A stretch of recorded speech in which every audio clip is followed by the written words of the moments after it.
Hello and good morning, my dear friends. Praise God. In the previous lecture, we studied the two modes.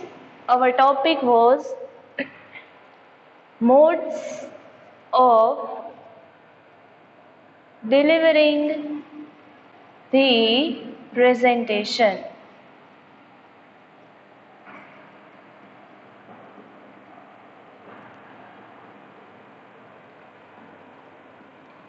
So, there are various methods, there are various modes, styles which are used by some of the speakers in today's time. બરોબર, અત્યારના સમયમાં જે speakers છે they use various types of styles or methods of presentation. અલગ અલગ મેથડ્સનો મોડ્સનો ઉપયોગ speakers તેના communication માટે સ્પીચને ડિલિવર કરવા માટે પ્રેઝન્ટેશનની સારી ડિલિવરી માટે યુઝ કરે છે, right.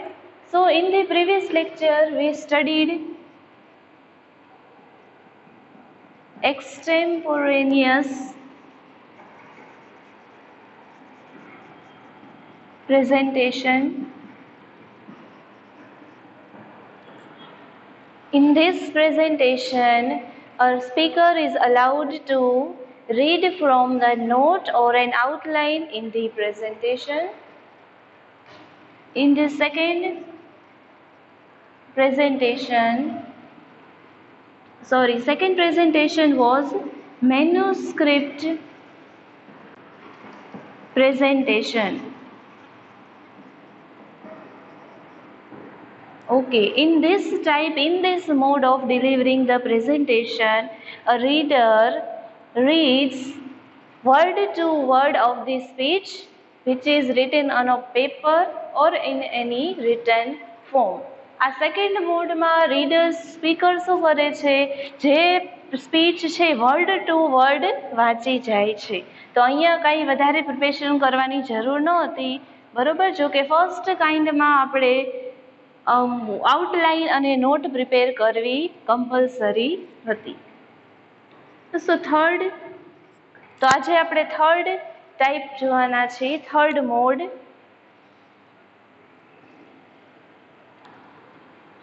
It is memorized presentation. And fourth is impromptu presentation.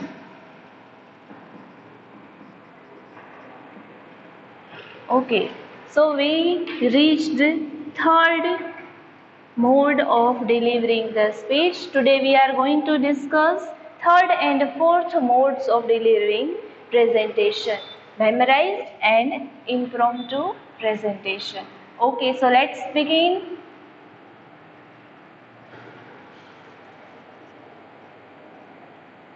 Third, memorized presentation. Okay, memorized. In this type of presentation, a person's memory will be used. Here our mental capacity to remember words, remember the ideas is very important, right? It is painstaking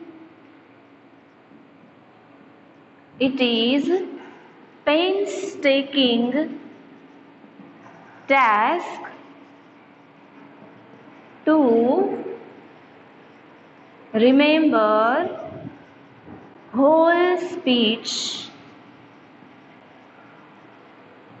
word to word. See, in this presentation, a speaker is doing a very difficult task. બરોબર, આ પ્રકારમાં speaker છે એ ખૂબ અઘરું task કરે છે. painstaking means it is very painful, બરોબર. it requires more effort. ખૂબ જ એફર્ટ, પ્રયત્નની જરૂર છે. પેઇન એટલે શું થાય? દુખાવો થાય. સ્ટેકિંગ એટલે જે પીડા લેતું હોય એવું. that means it's very difficult task to remember whole speech word to word. That means a reader remembers the whole speech word to word and then after preparing such a speech, he has to present it, he has to speak before the audience. બરોબર. તો third type છે it is one of the difficult type.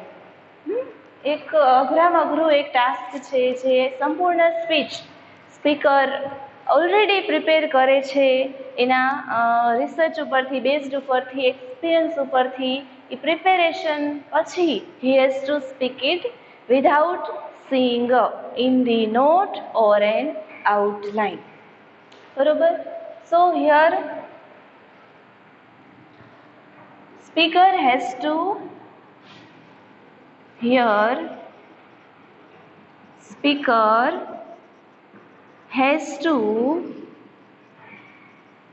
work hard for the preparation of speech. અહીંયા સ્પીકરે ખૂબ જ વધારે efforts લગાવવાના છે because he don't have to use the outline or a note. બરોબર. અહીંયા નોટ અને આઉટલાઇનનો ઉપયોગ કરવાનો નથી. That means a person should have a speaker. We can say a speaker should have a sharp memory.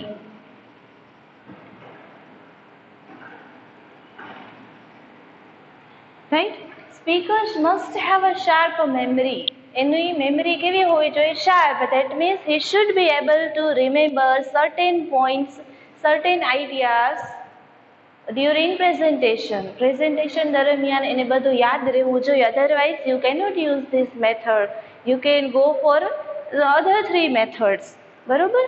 So here this is our precondition of a speaker who want to use memorized presentation. જેને memorized presentation ની method, mode છે speech deliver કરવાની use કરવી છે, his or her memory should be sharp one. બરોબર. Sharp memory હોવી જોઈએ. સો અહીંયા આપણી આ પ્રીકન્ડિશન છે. So what is the advantage of it? તેનો એડવાન્ટેજ શું થાય છે? તો કે અ speaker can maintain eye contact with the audience, right? It is one of the advantage of this mode of delivering presentation. Presentation deliver કરવાની એક style છે, એક મોડ છે. એનો પહેલો એડવાન્ટેજ આપણે શું મળે છે કે speaker can maintain eye contact. That means he can maintain eye contact that will make our audience to take interest as well as they will focus on the speaker. બરોબર. Eye contact maintain કરવાથી આપણી audience disturb નહીં થાય and we can gain the concentration of audience. ઓડિયન્સનું આપણે ધ્યાન પણ આપણે શું કરીએ? મેળવી શકીએ. That means we can explain our ideas in a better way. બરોબર. સારી એવી રીતથી આપણે ઓડિયન્સને કોન્સન્ટ્રેટ આપણા પોઈન્ટ ઉપર કરાવી શકીએ. We can win their heart also. બરોબર. આપણે એના શું મગજમાં એક એવી છાપ પાડી દઈએ. તો this is the one of the advantage. Then a speaker can use his arms, legs. These all are body movements.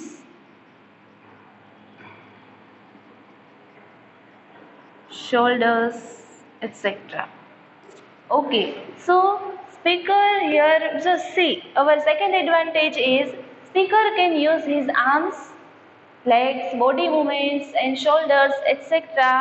for expressing his ideas. હવે સ્પીકર છે પોતાના બોડી મૂવમેન્ટ દ્વારા he can make his presentation effective. Here speaker do not have any outline or any notes to seen it. બરોબર, અહીંયા speaker પાસે કંઈ outline note નથી, so he will have to speak it by his own, by using his own memory. બરોબર, સ્પીકરે પોતાની રીતે બોલવાનું છે, so automatically his body movement can support him or her presentation. તો અહીંયા બોડી મુવમેન્ટ દ્વારા આપણા પ્રેઝન્ટેશનને શું એક સપોર્ટ મળે છે. That mean it max hour presentation more effective and more attractive. આપણું પ્રેઝન્ટેશન કેવું એટ્રેક્ટિવ બનાવે છે અને કેવું બનાવે છે,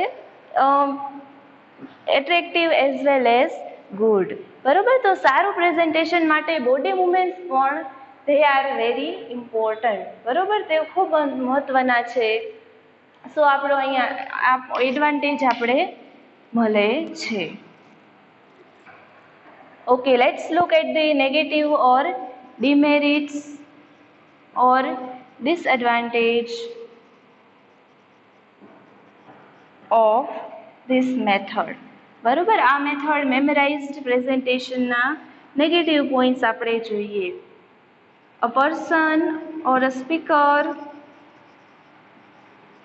needs more preparation, more or advanced preparation. જો સ્પીકરે અહીંયા અગાઉ, that means uh preparation is highly important here because a whole speech is based on the memory of speaker. સંપૂર્ણ પૂરી સ્પીચ છે, કમ્પ્લીટ સ્પીચ છે, it depends on the memory of speaker. સ્પીકરની યાદશક્તિ છે, મેમરી છે, એના ઉપર આખી સ્પીચ ડિપેન્ડ છે. બરોબર, so here speaker needs two work hard or he has to work more on advanced preparation. અગાઉની પ્રિપેરેશન છે એમાં એને વધારે વર્કઆઉટ કરવું જોઈએ. તો આપણો અહીંયા ડિસએડવાન્ટેજ છે કે જો speaker will be, if a speaker will be careless, okay, in the preparation. બરોબર, કેરલેસ બને પ્રિપેરેશનમાં, તો our speech will affect us negatively. બરોબર, આપણી સ્પીચને નકારાત્મક અસર પણ થઈ શકે છે. So this is one of the negative point.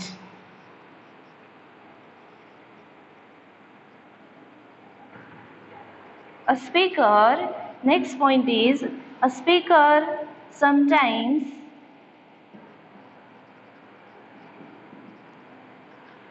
cannot use or cannot add material or and information by his own as per situation demands. See, a speaker sometimes cannot add material or information by his own as per situation demands. ઘણી વખત જ્યારે situation એવી demand કરતી હોય, બરોબર છે, if there is more time during speech, બરોબર, જ્યારે વધારે સમય હોય છે સ્પીચમાં, તમારા પ્રેઝન્ટેશનમાં, તો ઘણીવાર when a situation demands more content, more information, more material, બરોબર, એવી પણ સિચ્યુએશન આવે કે જ્યાં વધારે માહિતી દેવાની જરૂર પડે, વધારે ઇન્ફોર્મેશન એડ કરવાની જરૂર પડે. At that time a speaker may not ready to do this. બરાબર, અહીંયા સ્પીકર ઘણીવાર રેડી ન પણ હોય, તો અહીંયા સ્પીકરને એક્સ્ટ્રા પ્રિપેરેશનની પણ જરૂરિયાત છે. બરોબર, તો અહીંયા speakers ability can be measured. અહીંયા સ્પીકરની એબિલિટી શું ચકાસવામાં આવે છે. બરોબર, સો ધીસ ઇઝ જસ્ટ એક્સિડન્ટ, આપણે કહી શકીએ અકસ્માત એવું બને. It doesn't vote to say exist every time. બરોબર, દર વખતે આ બને એવું જરૂરી નથી. બરોબર, સો this is just a case and this can measure the ability of speaker, અહીંયા સ્પીકરની શું એબિલિટીને ટેસ્ટ થાય છે. તો અહીંયા ઘણીવાર અહીંયા પણ સ્પીકર ફેલ જાય છે, તે આપણી સ્પીચ પ્રેઝન્ટેશનને શું અસર કરે છે. બરોબર. So here we learned the demerits. અહીંયા આપણે જોયું મેરિટ્સ અને ડીમેરિટ્સ. ચલો, now we are going to study fourth presentation, fourth mode of presentation. It is impromptu presentation.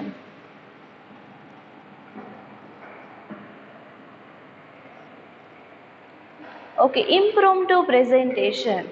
ચલો, આ સમજાવવા માટે મારે તમને કેવું પડશે, ઘણીવાર એવી સિચ્યુએશન અરાઇઝ થાય છે, બરોબર, જ્યારે કોઈ એક વ્યક્તિએ અચાનક જ પ્રેઝન્ટેશન આપવાનું હોય છે, અચાનક જ કોઈ ટોપિક ઉપર બોલવાનું હોય છે, બરોબર. તો ત્યારે ઇન ફ્યુ ટાઈમ્સ, બરોબર, in just duration of 5 to 10 minutes, he logically orders, he organize his ideas in a logical way and performs or gives the presentation or speech.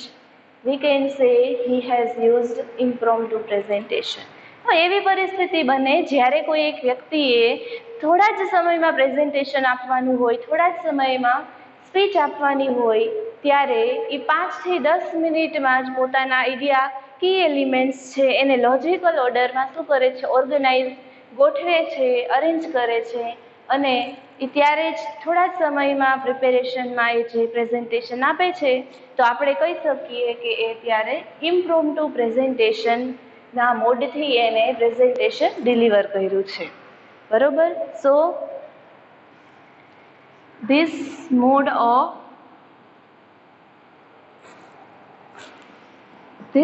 of delivering presentation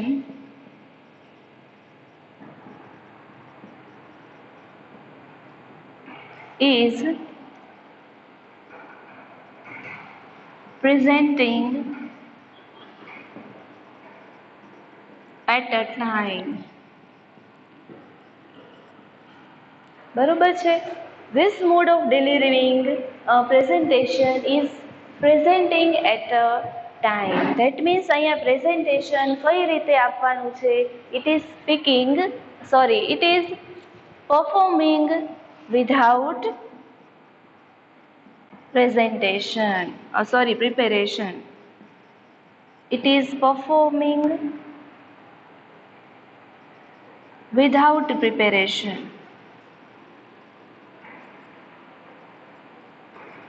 So this is totally different apart from other 3 modes or styles of delivering speech. આ method છે એ સૌથી અલગ તરી આવે એવી method છે, જે આપણે 3 સ્ટાઇલ્સ 3 મોડ આપણે જોયા, બરાબર. એકમાં લાસ્ટમાં આપણે જોયું મેમરીનો યુઝ કરવાનો છે, યાદ કરીને આપણે બોલવાનું છે, બરોબર. બાકીની 2 મેથડમાં કેવું હતું, એકમાં નોટ્સ પ્રિપેર કરવાની હતી, આઉટલાઇન, અને બીજી એના કી એલિમેન્ટ્સને શું કરે છે, યાદ રાખે છે. તો આ ફોર્થ ઇમ્પ્રોમ્પ્ટુ પ્રેઝન્ટેશનમાં પ્રિપેરેશન નહિવત છે. That means a person has two speak it suddenly, બરોબર. અચાનક જ વ્યક્તિએ પ્રેઝન્ટેશન અથવા સ્પીચ આપવાની હોય છે, બરોબર. So this method is very you can say it's very difficult. So here a speaker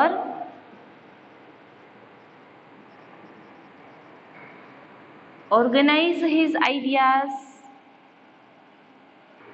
in a logical manner. અહીંયા લોજિકલી સ્પીકર છે એ પોતાના આઈડિયાઝ છે, કી એલિમેન્ટ્સ છે એને કઈ રીતે લોજિકલી ગોઠવે છે. That means he does not get more time for preparation, right? So here impromptu preparation is one of the tough mode of delivering presentation. એક ટફ મેથડ છે, આ ટફ મોડ છે સ્પીચને, પ્રેઝન્ટેશનને ડિલિવર કરવાનો. So let's look at the advantage. આના advantage જોઈએ. Here a speaker, one of the advantage is a speaker's skill or knowledge of various subjects, experience is required. See here, a speaker's skill or knowledge of various subjects, experience is required. અહીંયા speaker પાસે એવું જ્ઞાન હોવું જોઈએ, અલગ અલગ એવી skills હોવી જોઈએ, નોલેજ હોવું જોઈએ અલગ અલગ સબ્જેક્ટનું, જેનાથી બરોબર આ બધી વસ્તુ જો એની પાસે હોય, એક્સપિરિયન્સ હોય, સ્કિલ્સ હોય, નોલેજ હોય, તો જ through this knowledge he can organise his ideas. બરોબર, આ પ્રી કન્ડિશન છે એને આ પ્રકારનું નોલેજ હોય તો જ એ સારી એવી સ્પીચ, સારા એવા આઈડિયાઝ એના માઇન્ડમાં, સ્પીકરના માઇન્ડમાં ક્રિએટ થશે. બરોબર, તો આનો ફાયદો શું છે તો કે સ્પીકર્સ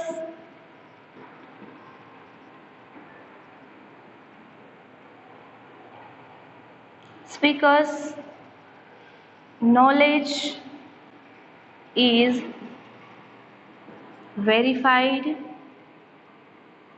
and judged. આનો શું ફાયદો મળે છે તો કે આપણા સ્પીકર્સનું ટેલેન્ટ છે, એનું નોલેજ છે એ આમાં જજ થાય છે. આ મેથડમાં there is no time for preparation.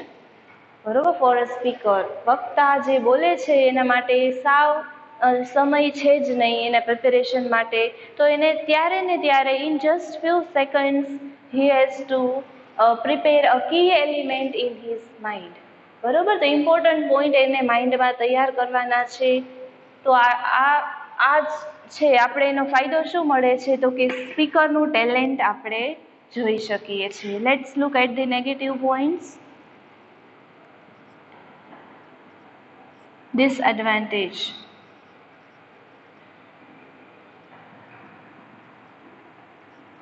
Okay, disadvantage, let's look here.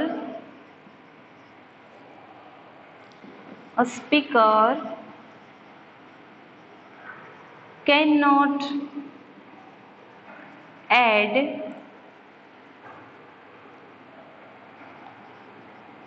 more diagrams, figures for more explanation. પર આપણી લિમિટેશન આ મેથડથી, આ મોડથી આપણે શું નેગેટિવ પોઈન્ટ આમાંથી ઓબ્ઝર્વ કરી શકીએ? A speaker can not add more diagrams, figures for more explanation. બરોબર, whenever a diagram or figures are used, જ્યારે ડાયગ્રામ ફિગરનો યુઝ કરવામાં આવે છે, some topic or some points is to be cleared. બરોબર, જ્યારે કોઈ પોઈન્ટને બ્રીફલી ક્લિયર કરવાનો હોય છે, એને પ્રૂફ કરવાનું હોય છે, ત્યારે ડાયગ્રામ અને ફિગર્સની આપણે જરૂર પડે છે.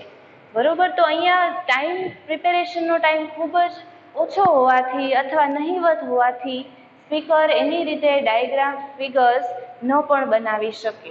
બરોબર, if he is ready it's good thing. બરોબર, but due to less time, ઓછા સમયના કારણે ધીસ બીકમ્સ અવર લિમિટેશન. બરોબર, આ બધી આપણી શું મર્યાદાઓ બને છે. સો here we learn the disadvantage of impromptu presentation. So here we conclude our topic. અહીંયા આપણો ટોપિક આપણે કન્ક્લુડ કરીએ છીએ. We learned 4 modes of delivering presentation. These are the ways in which, through which we can express our ideas, we can present our ideas in a logical way or in attractive way.